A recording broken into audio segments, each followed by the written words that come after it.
After an unexpected turn of events, my husband, who was initially skeptical about whether he could make it to our daughter's entrance ceremony to elementary school, told me that he was actually able to get paid leave for the day and decided to come along. This made both me and my daughter so happy, and it made me ashamed of myself for being suspicious of him up until then. On the day of our daughter's ceremony, as we were taking pictures under the cherry blossoms, my daughter suddenly squealed a little, pointed to a woman whom I didn't recognize, who was talking to a few of the other mothers with her own daughter holding her hand, and said, "That's the woman Daddy was hugging." What? Her voice was so loud that a bunch of people heard her, including the woman in question, and the vicinity went abuzz with gossip and whispers.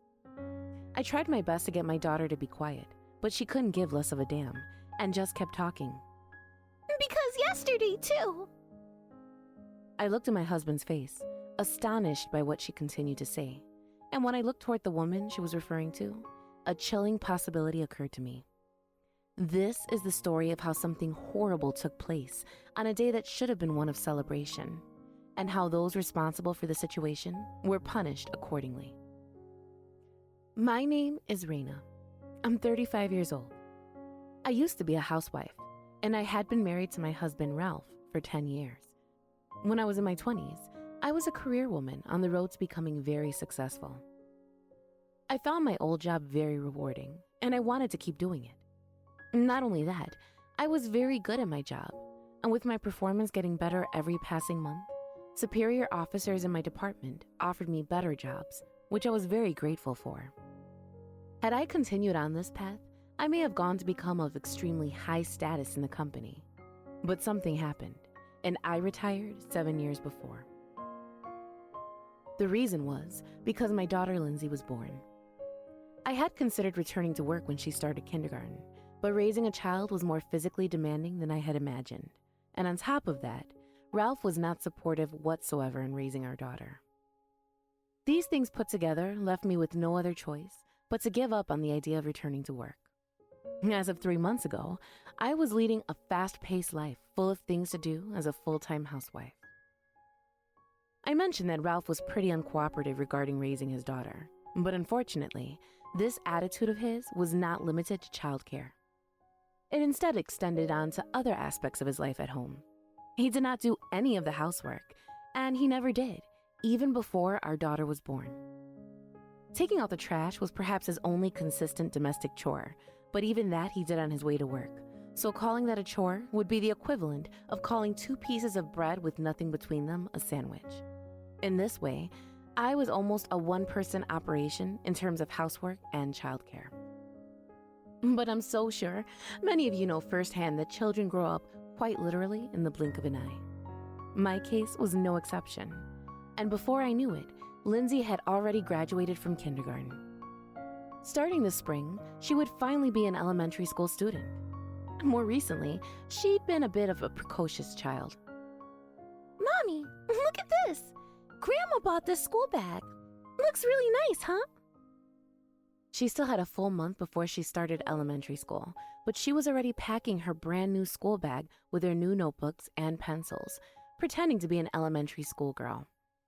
This was the 10th time I'd seen her do this in 3 days, and I reacted the same way I did the first time.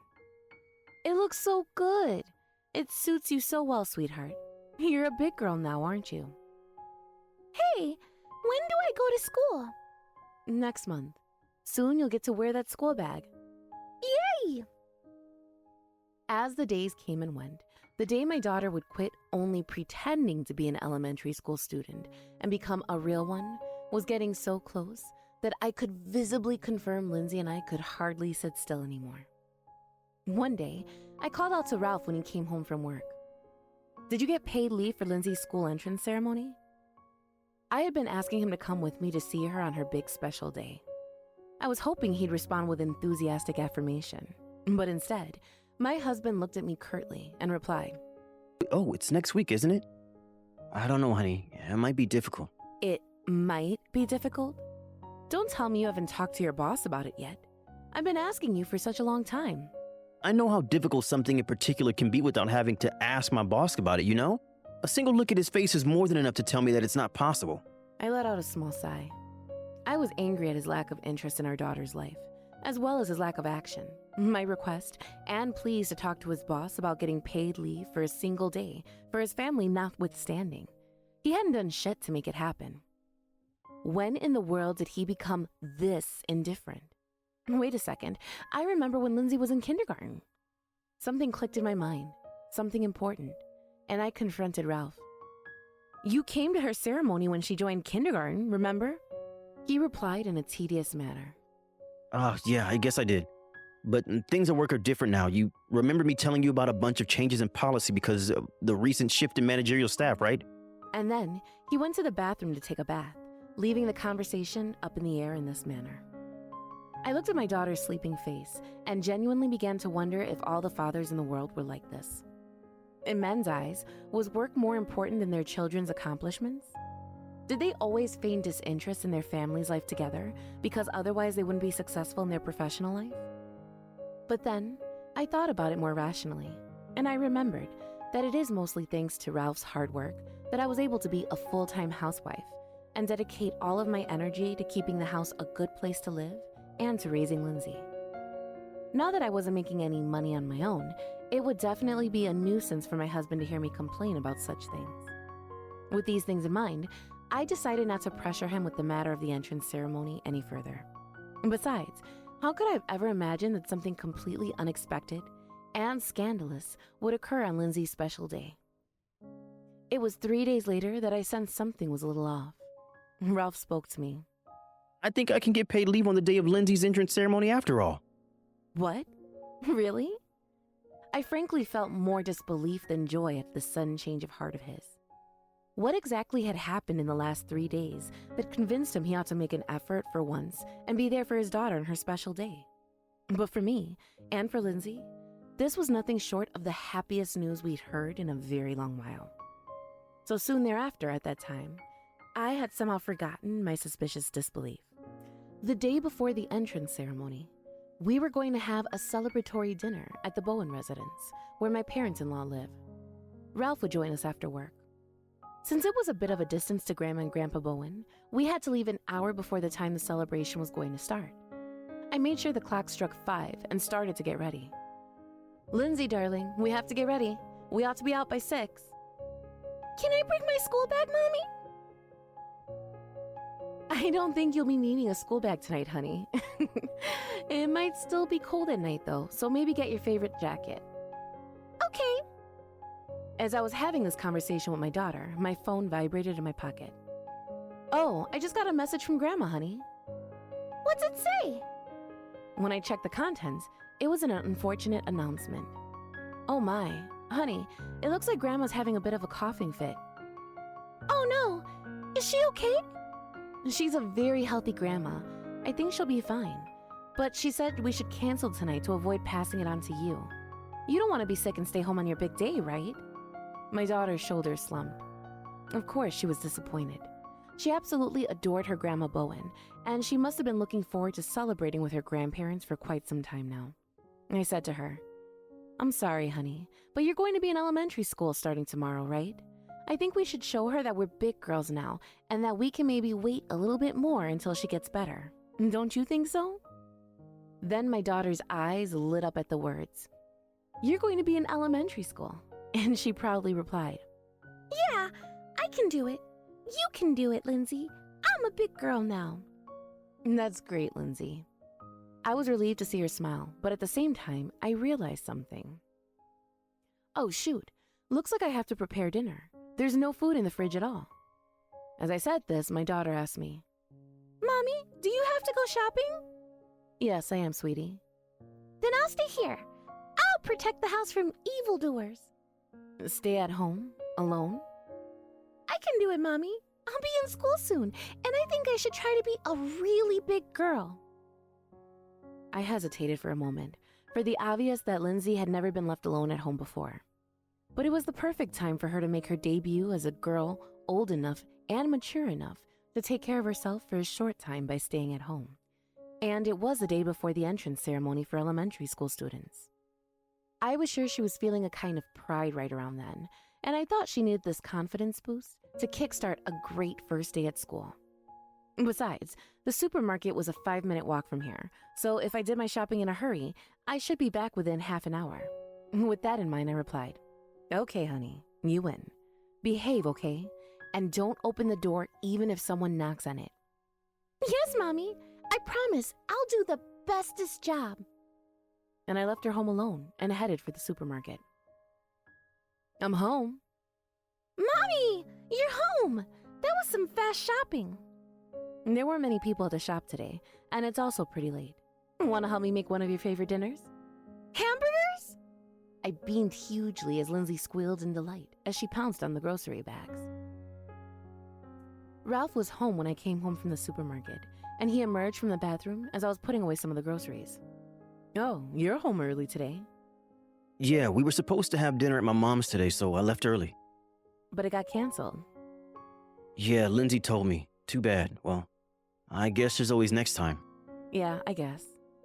The expression on my husband's face seemed to be focusing on Lindsay for some reason. To make matters stranger, it looked as though he was worried that she'd suddenly go on a temper tantrum. Lindsay had never been one to go on any kind of those, and he knew that. Why then did he seem concerned that something was going to happen to her?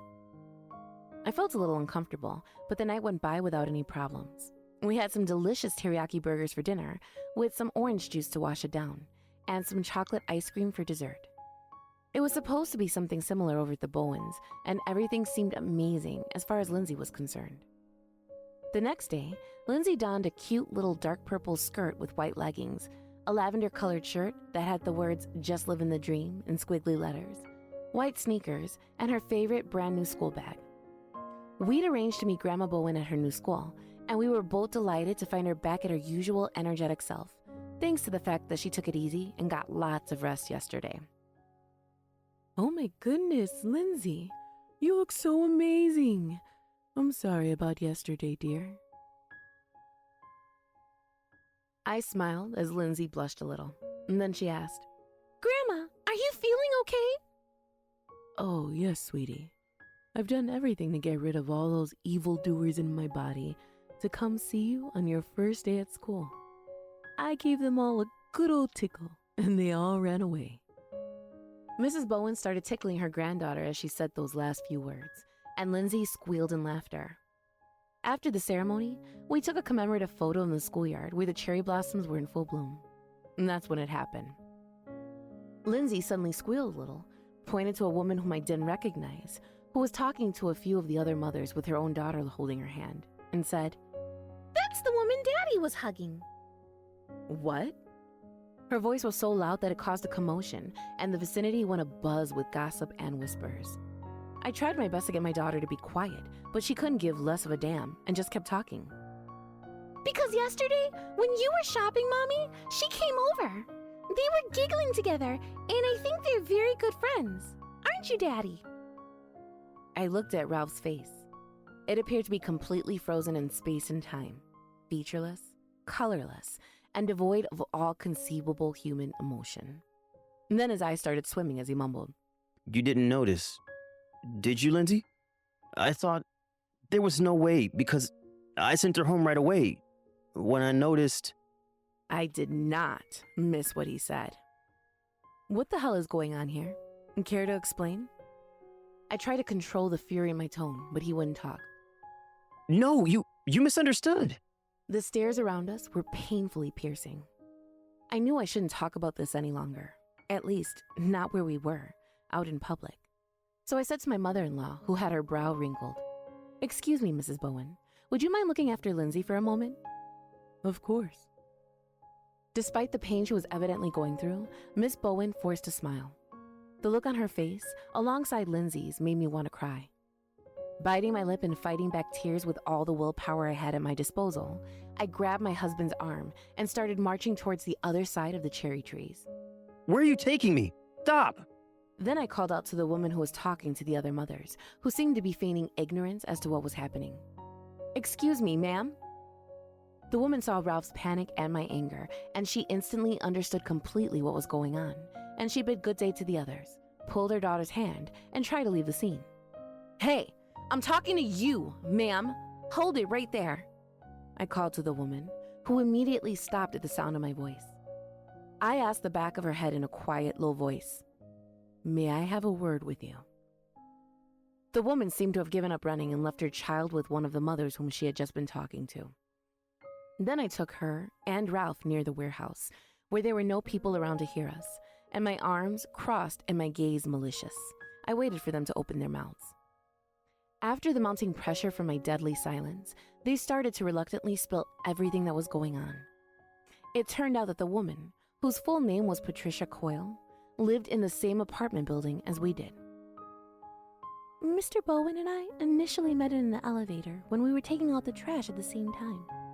And as we met more and more often, we gradually began to talk to each other. And as time went on, they got closer and their relationship deepened, enough to the point where Ralph would visit her during the time Patricia was alone until her own husband came home. Yesterday, my daughter and I were supposed to go to my parents-in-law's house, so Ralph had the intention of telling us he might not make it because of work and invite her into our house. But then I noticed Lindsay's shoes at the door and immediately sent Patricia home. I didn't even let her inside. That's not the point, I yelled. I turned to her. And you, Mrs. Coyle, you do realize that you yourself have a husband too, right? Do you have any idea what you're doing, inviting my husband into your home and letting yourself be invited to my house? Then Patricia hung her head and said, Mr. Bowen here takes out the trash every day, and my own husband won't do any housework or childcare, so I thought he was a very kind man and charming. I looked at my husband in surprise at this woman's comment, and my surprised gaze turned into a glare of fury at him. As soon as his eyes met mine, he immediately dropped his gaze. I guess he was trying to show off that he was actively doing housework and childcare, which was a complete and utter lie. As I continued to glare with total malice at Ralph, thousands of thoughts flying around in my mind, unable to come to a conclusion as to what I should do from there on out, he eventually uttered a theory that made even less sense to me than the theory that the earth is flat. Well, I mean, it's nice that I came to Lindsay's entrance ceremony like this, isn't it? All doubt and confusion collapsed into a singularity, and my anger reached its peak. And what the frick do you think you're talking about? You've been trying to shift the point of focus way too freaking often for a while now. It's useless to ask for forgiveness with this stupid-ass strategy, Mr. Bowen. The ceremony and the situation are completely different things, and the fact that you even came to the entrance ceremony was just you trying to look good because you knew this woman was coming too. I was sure I struck a nerve right then because Ralph broke out in a cold sweat as if I had hit the nail on the head. I'm sorry. So now he finally says he was sorry. But his meaningless apology was more than I could forgive. I replied, I can't. I'm divorcing you. To which Ralph's reply was, I'm leaving her. We were only having a bit of fun with each other. The woman agreed, panic-stricken. Yes, that's right. It was only a temporary relationship. When I heard these words from these two traitors, my love for Ralph completely cooled off. There was one problem. My daughter was still young. If we really divorced, she would feel lonely without her father there to protect her and give her a good life. I gave it one last chance and asked him, do you think we can start over? He answered confidently, That's up to you. I'll only say I don't want a divorce. This irresponsible answer made me realize how willing he was to throw everything we ever had, including Lindsay, away. I made my mind up. All right then, I've heard enough. You did something that's going to put your whole career in jeopardy, but you don't take it to heart and make it sound like I'm the reason I'm divorcing you. Just wait until Lindsay knows why her own father was willing to leave her just like that. No, please. That's not what I meant. I'm sorry. Yes, give me another chance and we can make it work. Lindsay is everything to me. Why didn't you raise her then? Providing for her isn't enough. There were times she wanted to spend time with her daddy, but what did he do? Make up an excuse to leave her hanging. I've heard enough out of you. I don't want to hear anything else, I said quietly as I started to walk to find Lindsay and Mrs. Bowen. Ralph started following me, tears streaming down his face. Take one more step, and I swear to God, I'll make you rue the day you ever asked me out. I told him coldly through gritted teeth, and he stopped walking. I disappeared into the crowd. Mommy! Sorry to keep you waiting, darling. Where's Daddy? He had to leave a little early. Something came up at his job. Oh, okay. I'll explain the situation to her later on. I thought Mrs. Bowen seemed to understand everything with crystalline clarity. Well then, let's go home. Come to Grandma's today, sweetie. We'll celebrate since we couldn't do it yesterday, she said. I took my mother-in-law at her word, left my daughter with her, went back home, packed up a good deal of my belongings and Lindsay's, and headed for my parents' house. I arrived at my in-laws by nightfall, and Lindsay had fallen asleep. I took the opportunity and told Mr. and Mrs. Bowen everything that had happened that day. I told them that my determination to divorce Ralph was firm, and I thanked them for everything they had done for me and Lindsay. I'm so sorry, Raina. That must have been so hard for you. I'm so sorry about that bastard son of mine. We'll get some sense into him. Just you wait. My in-laws bowed their heads deeply in apology and agreed with the divorce. They also told me that they wouldn't support their son in any way and would no longer be involved in his life. I was able to divorce Ralph with their help, and he was ordered to pay $30,000 in alimony and an additional $40,000 in child support in one lump sum. I also demanded alimony from Patricia, the woman whom Ralph had been seeing. I heard that she also divorced Mr. Coyle, who also got custody of their daughter. He then quickly moved away, but whether that was because of this incident or simply because of his work, I will never know. Mr. Coyle's daughter was moved to a new school mere days after attending first entrance ceremony at her new school. According to a friend of mine, Ralph's colleague, who was also the father of a young boy in a higher grade at that same school, happened to see the three of us talking behind the warehouse, and with the way I was yelling with the words, went on to spread rumors about Ralph cheating on his wife. It became increasingly difficult for Ralph to work, and he buckled from the pressure and resigned. He had lost his job and his family, and is now living in extreme poverty while going to Public Employment Security Office. But I didn't feel anything bad when I heard that story. If there's one thing I can say, it's suck it up, Buttercup. On the other hand, I felt bad about moving my daughter away from an elementary school where many of her friends from kindergarten also went to. So we moved to a rental apartment within commuting distance. I'm a little embarrassed that I got emotional and caused a scene on the day of the entrance ceremony. But thanks to that, a lot of moms, who are now my friends, know about the divorce and that I'm trying to make it work as a single mother. They are actively supporting me, mostly because I eventually found a job and started working again. Lindsay is often taken care of at my friends' houses for me, where she has a good time playing with her classmates after school. Of course, Lindsay still loves to be home, and what with her witnessing important evidence that led to something better for us on her Home Alone debut, she is doing very well taking care of herself while I was away. I'm fine without my father, Mommy, and I'm going to do my best to help you around the house. My daughter, who I mentioned was once a precocious child, has grown up mentally and is now a big girl in a very real sense. I'm so proud of her. I promise that I will continue to live my life to the fullest, cherishing her above all else, and doing what I can to give her, in her words, the bestest life ever.